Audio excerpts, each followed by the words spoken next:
Masya Allah, tabarakallah. Saat ini kita ada di punggung Bukit Malimbu.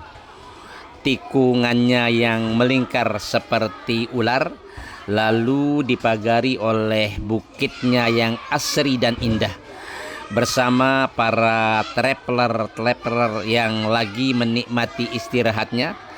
Di sini ada juga rombongan Ratu Joda dan kedua putra putrinya. Di belakangnya ada monyet-monyet yang tidak begitu bersahabat. Mereka liar dan sangat pemalu jika dikasih atau diberi sesuatu.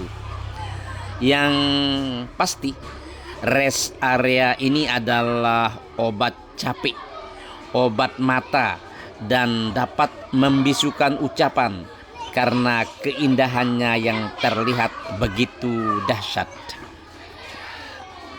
Ya salam.